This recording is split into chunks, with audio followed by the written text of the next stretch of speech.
So can you both talk a little bit about the process for a film this massive? Well, yeah, I mean, for us, mostly it starts with the clients, right? Like the clients generally have done a lot of work with previs and storyboards and art and ideas before it gets to us. These are clients that I've worked with before, as far as a director, because we worked on Godzilla versus Kong, the first one.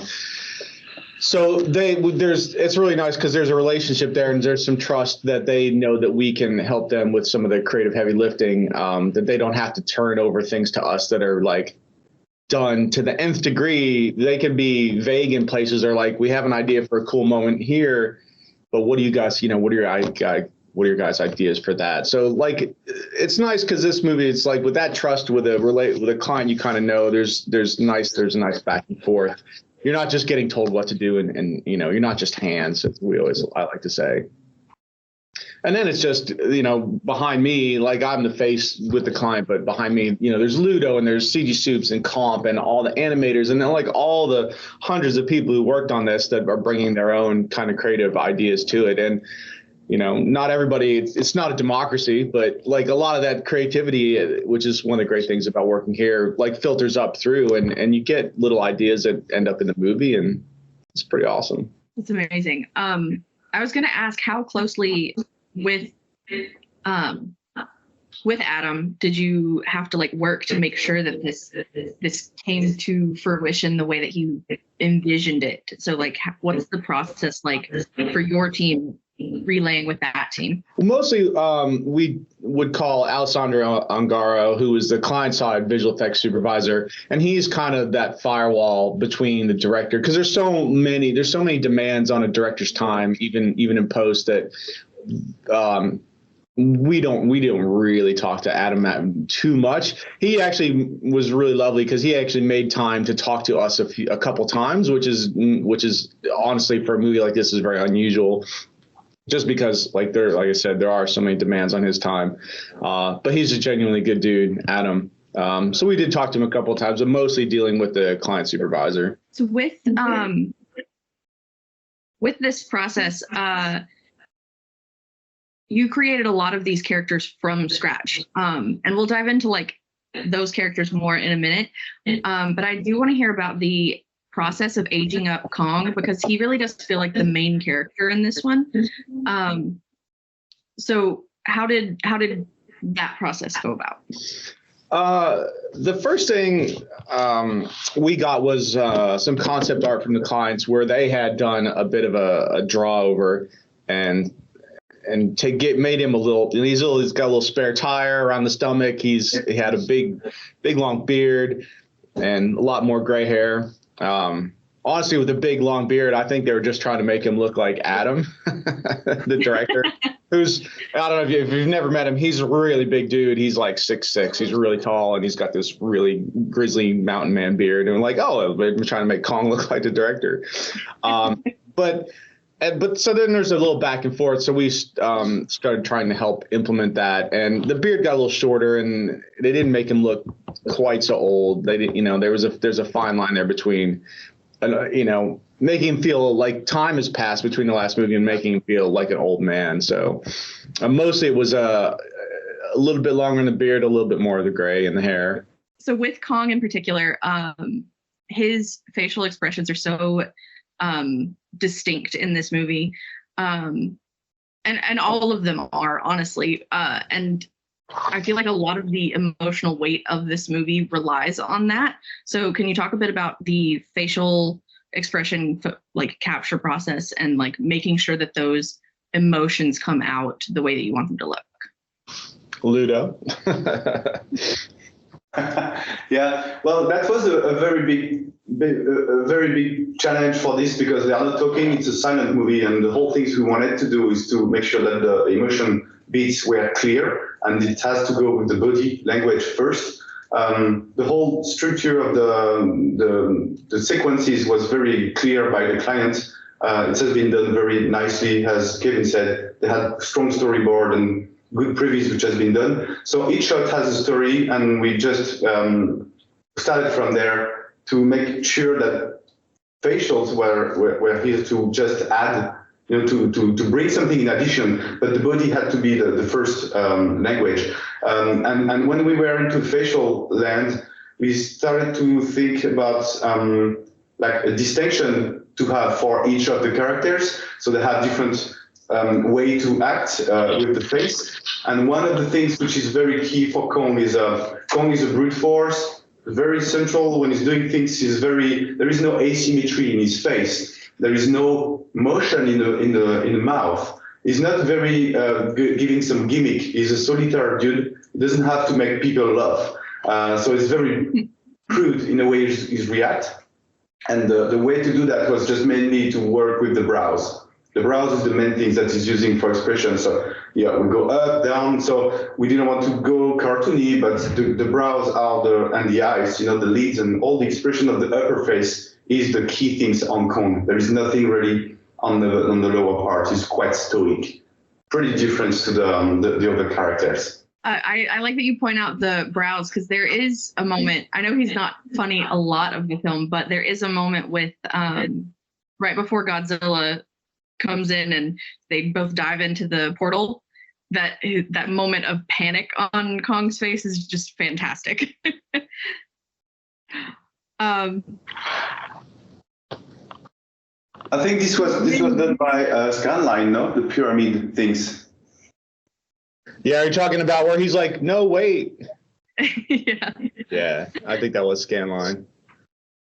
Well, you all, but it's everyone working together did a fantastic job. So when designing those facial expressions, are you doing that from scratch, or are you modeling it off of like motion capture or something like that to give you a base to start with? No, we have obviously a few different systems, and the one that we developed over time for Avatar is not something that we had to apply on that, because it's a different structure. We don't have the whole preparation, of the capture for the face. We were essentially capturing performer on stage as reference. So we had camera for their expressions. We had clear direction when we were performing for the shots. But these were always things to use with our motion team and facial teams as reference. So from that, we just started to build based on our, we have basic expression to work on at the base. And for Kong, we had already legacy from the previous movies. But mainly it's a short scope work for the facials expressions, which goes with what we call the FAC system. And from there, we just keyframe what we need on the shot. So it's really driven by artistic visions. It's not like there is muscles and a lot of physics behind, but the way we animate that with the reference, there is a lot of artistic transcription. That's really impressive. One of my favorite new creatures in this movie was Shimo. I think I'm saying that right.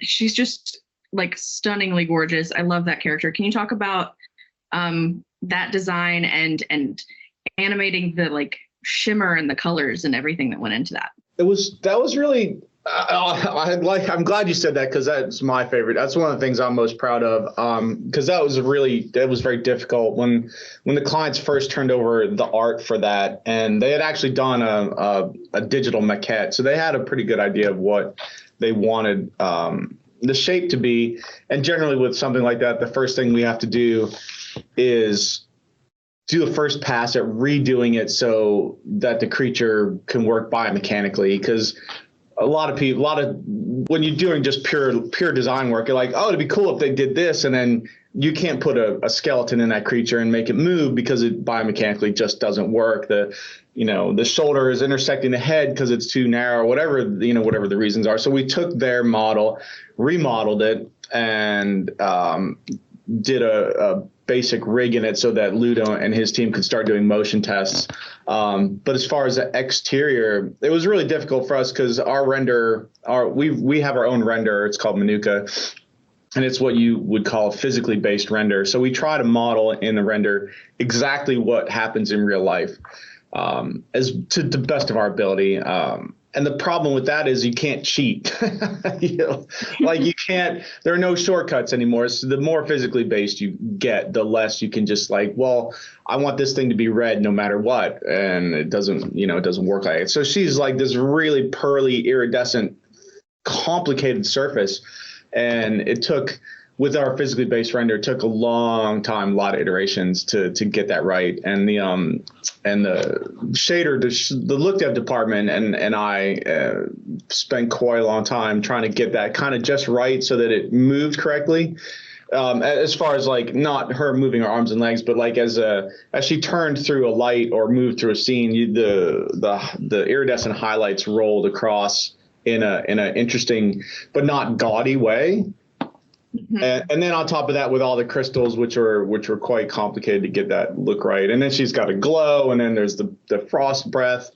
Yeah, I'm really pleased with the way that it turned out. I want to find his name and looked at. I got to name him Mike Curtis. That was sorry, I couldn't remember his name. So Mike Curtis was the shader guy who did a lot of that work, and it looks like, I agree with you. It looks amazing. And it was just iterate and iterate and iterate and iterate till you get it, till it looks right. And not only looks right, and looks right in a way that you can get the client to buy off on. It looks stunning. I really love, as you mentioned, the way that the light like just refracts off of all those colors is fantastic. With something like that and rendering an iridescent creature, how does that differ from rendering something with fur like you would do for the other monkeys and stuff? It's actually she was a lot faster. Fur can be slow because there's just a lot of geometry there and a lot of surface area that you have to calculate what it's supposed to look like, and a lot of shadowing and things to intersect. So Shimo was pretty fast to render for the most part until you get to the crystals, which are these, they're basically anything semi-transparent is going to start to be slow in the render. So it would go really fast and would get to the crystals and then you're just waiting a long time, but it was worth it. I think it looks pretty cool. Nice. Another favorite new character that I think everybody is going to love is the little mini Kong, Suko, I think. Yeah. He's just so cute. And so can you talk about the design for that character? And like, did you pull any like inspiration from other like adorable little creatures in pop culture or anything like that? I don't. Well, I mean, it's the same for him. So we initially got some art, and it's the same kind of process. Like for a bipedal character like that, you don't really generally have to worry about the biomechanics much. So we got a creature rig put in it so that we could get it to Ludo and his team, because like you were saying earlier, like I don't know, a lot of what makes him adorable is his facial expressions and the way he moves. But that was like, so we got the art from the client, and they initially wanted him to be you don't want him to be a baby, but you don't want it to feel like a little adult. Like they're always like, the clients were like, he's a punk, right? He's just this punk kid, maybe not quite 15 teenager, but like, almost teenager. And he's kind of a jerk at the beginning when he bites Kong. And initially he had a big mullet, which was awesome. It was awesome, but it kept shrinking back down, because it was just too anthropomorphic. But the brief from the client really was just like, when people see him for the first time, their reaction should be, "Oh," and that was what drove us towards because I would always find, if I could find somebody who's not on our show and be like, "Hey, look at this character," and if they went, "Oh," I was like, "Yes, we're doing the right thing." But a lot of it, like I said, is how does he move? That was a very, very first test we started with his eyes. The eyes is the things we work the most for this character. We had several iterations of more darkness, more brightness, less, more color, less, because you want to read what's happened emotionally with the eyes, like we did with Kong and Skar King. But for that character, it was very because he had a big surface, it catch a lot of light. and specular can be interfering with the emotion and the way he's looking and the direction he has. So we did a bit of work on that in terms of look dev and in terms of anim to make sure that the eye direction was clear for each shot, so we can read the emotion in a good way.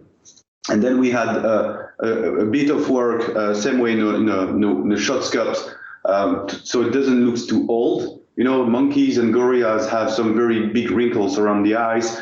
We had to play with that and tone it down until the point where it was looking young enough, but not too smooth. And same for the mouth. We had some, too quickly we ended up with a coconut shape that we call coconut shape inside, this big round mouth with a straight lips, which is not very nice.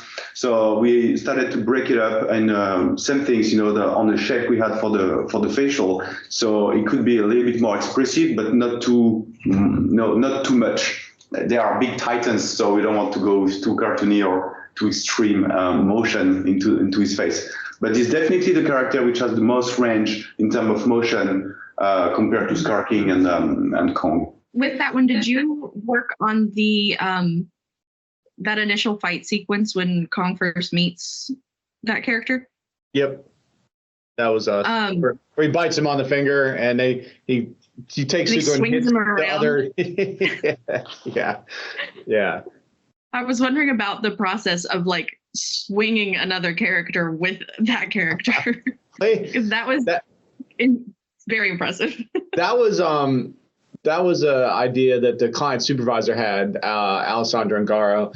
So he's like, I mean, that was his idea. So we, like, Ludo and the animators animated it up as some of the shots are doing, and I was like, never gonna get through. On the first movie, on Godzilla versus Kong, there's a moment where in the beginning of the movie where he's just woken up, he's walking down the river, and he scratches his butt. And initially in the mocap that we did for that, he scratches his butt and then he sniffs his finger. It's so funny. And we're like, yeah, that's never going to get past the studio. And it didn't. They left the butt scratch in, which is fine. But like things like that you do that are so great. And you're just like, yeah, no one at Legendary is ever going to approve that.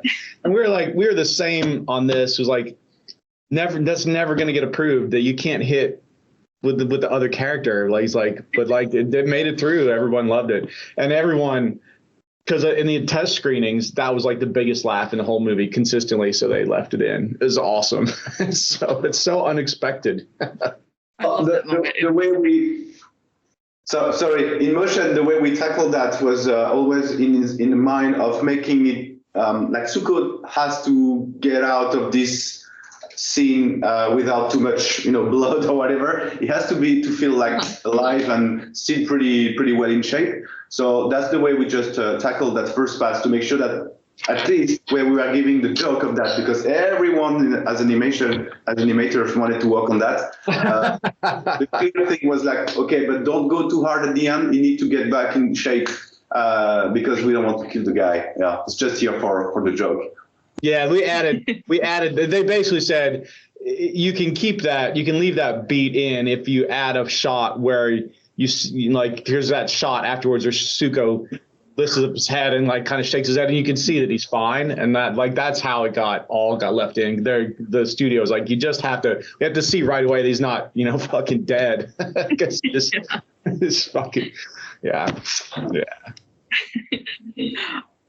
So with Skar King, what did you, with that character in particular, I felt like I could see like an actor in that role, because it's such a,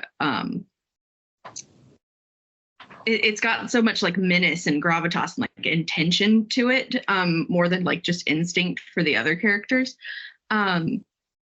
What was it like to animate that character, and were you inspired by any like particular acting performances for creating that? Yes, Alan Henry is the actor in charge of Kong, and we went through with him we worked on the character of Skar King, mainly because he has very good language. He has a lot of experience with all the quadruped creature, so he knew how to make it work in terms of mechanic. But in terms of character, I had, like, as I said at the beginning, very thoroughly thinking at the beginning. I was like, how can we make sure that they are different? Because they are different in shape, essentially, but in terms of character, that would drive to a way to be. And for this guy, which has long arms, very sneaky way to just tackle problems. You know, he's never in front. He's the opposite of Kong. He's going from the corner, and because he has long arms, he's reaching you from the back, and you don't even see that he's thinking a step ahead. So we ended up just bring with Alan a little bit of this character to give a bit of this sneakiness on every motion he was doing.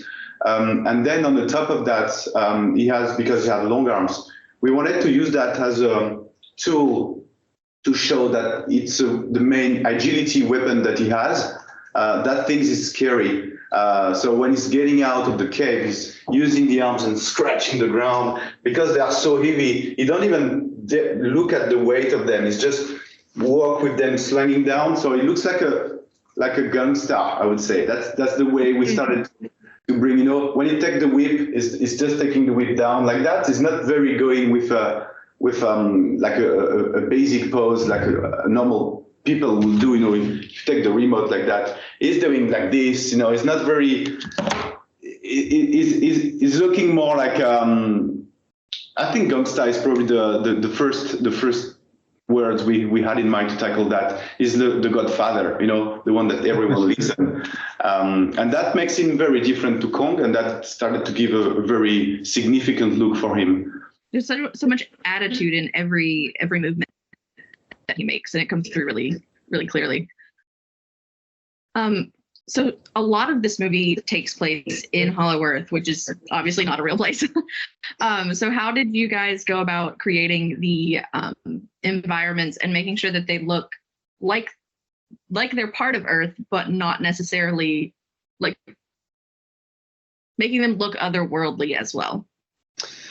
Well, did we do all of it on the first movie? I think we did all of Hollow Earth in Godzilla versus Kong. And we didn't do all of it here, but for us, it was nice because you're kind of just riffing off of the work you've already done. The clients went and shot a lot. They took a lot of photographs and shot a lot of drone footage in Iceland because they didn't want to change Hollow Earth, but they definitely wanted to expand and show that there are other kind of biomes happening. Like it's not just jungle. So that was really nice. So there were a lot. So what we did is we got the clients to show us the parts of the reference that they really, really liked. And we just tried to incorporate that into the environments as we're designing them. There's a lot of interesting stuff that they liked. There was like when Suko and Kong are at the lake and they have that fight with the lake monster. If you watch the backgrounds, there's a lot of like super duper colorful stuff happening in the hills, and like, you know, like the oxidation from the reference, like minerals and elements leaching out into the dirt.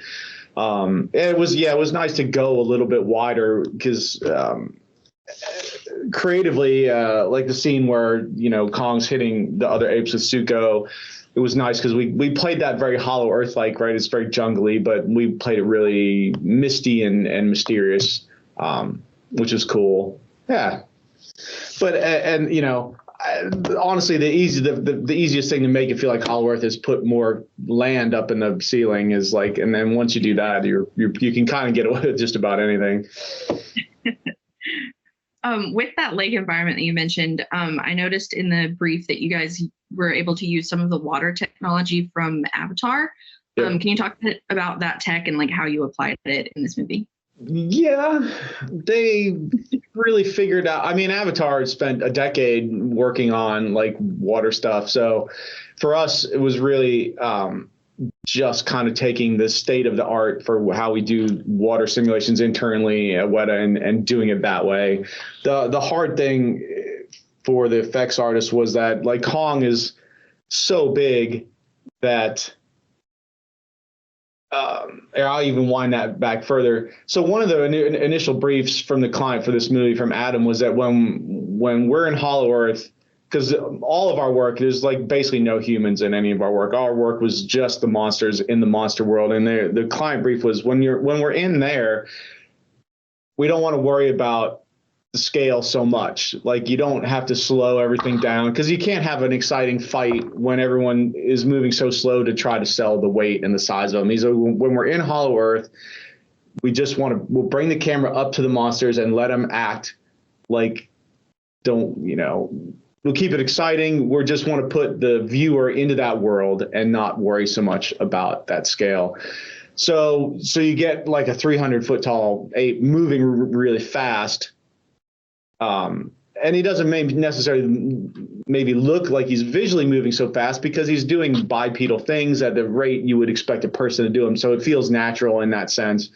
But like when his arm is swinging through the water at 300 kilometers an hour, all your technology goes right out the window, because what water does there, it's like our render being physically based. Our sims are physically based, and what water does when you do that to it is not interesting. It doesn't do anything that you want it to do. So one of the first things we did was, on all those scenes with the water, had to crank gravity down and try to wrangle the new sim technology to get the water to kind of do an interesting controllable thing, even though the forces and the speeds of all the things that were happening were crazy. So it was it ended up being a very that's what I want, like more artistic than technical to get all those sims right. With those different environments, as you mentioned in Hollow Earth, the world moves a little bit differently so that those characters can move around.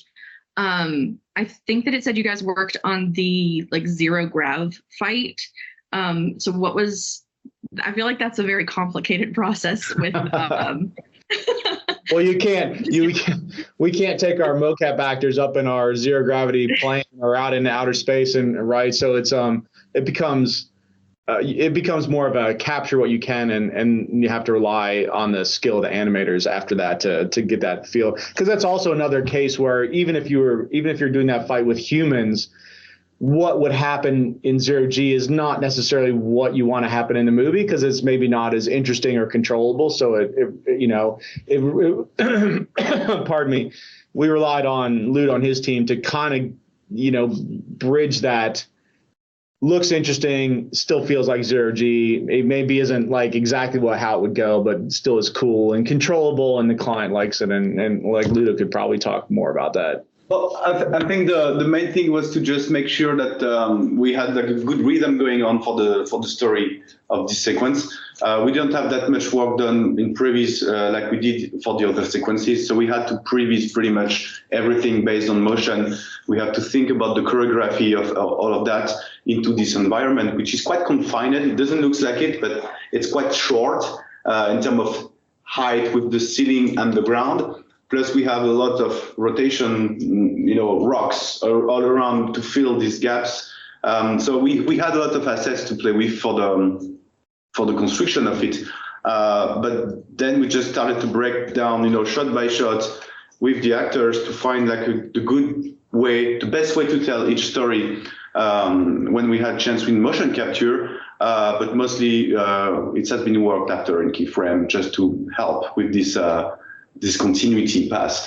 Plus, we have the weapons. Skar King uses whip in zero G to bring the arms, of Kong closer. So there is a lot of physics things which has to be artistically driven because we could not make them right with the real numbers, real things. Yeah, it's such a magnificent sequence. Just watching it,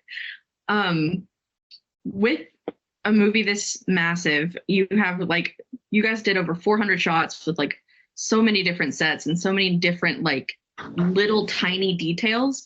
And there are, like you said, hundreds of people working on this. How do you go about working together so cohesively to create something where each little piece is so unique but it all still comes together and looks very unified and like a lot of meetings, really. It's just every day. I think we were, the production ran about 54, 56 weeks. And I think the first half of that, I think, was just building environments, building assets, and doing look dev. I mean, aside from Anim being in progress, just getting stuff built. And honestly, that, pardon me, mostly falls on me to just make sure that the ship is pointed in the right direction. And it's hard, man. Like, it's wrangling creatives is not the easiest job in the world. So it's always a trade-off of, like, you've got all these people, all these amazing people here at Wētā. I love working here. There's so many amazing people on your show, and you just have to find the space where you can let all those creatives be creative and feel like they have a creative input, no matter how small it is, whether it's I put this cool tree here, or we had this idea for the shaders, or I have this idea for this motion, and balancing the idea that you want to give everyone a piece of that creative capital that you get from the client at the same time, and making sure that everything that goes to the client is what the client wants, and having to say, no, you can't do that because of whatever the reason is. The client's not going to like that, or the client wants this thing, maybe try something else. So it's always a lot of, like, you know, I don't want to make every creative decision. That's not the way to get a good result, in my opinion. So it's just kind of finding that balance of keeping the ship pointed in the right direction while giving everybody as much creative input as possible. That's really impressive. Luda. No, yeah, I was just bouncing on that. It's exactly the same in motion. When we had like a big sequence with exciting shot like this, and you have a team of animators super motivated because they love Godzilla or Kong or even the zero-G fights or whatever. It's a very good. It's very nice to hear and let the room of expression for everyone, because that's what brings the details on everything. Like this shot of Godzilla, you know, using the rocks to bounce from one rock to the other in zero-G. It looks like he's swimming, basically. That things came up with like simple ideas, discussion with animators, and then we just basically let the creativity goes for it. Or Shimo, you know, acting like a cat, being more feline, or Skar King being, you know, sitting on her with all these spikes around, but he's managing pretty well. That's the things that we had to figure out, and there is tons of them on the show, with numerous things that we had to figure out on the go. That was basically bringing idea, and sometimes even wanting more of that, and the clients were very receptive to that.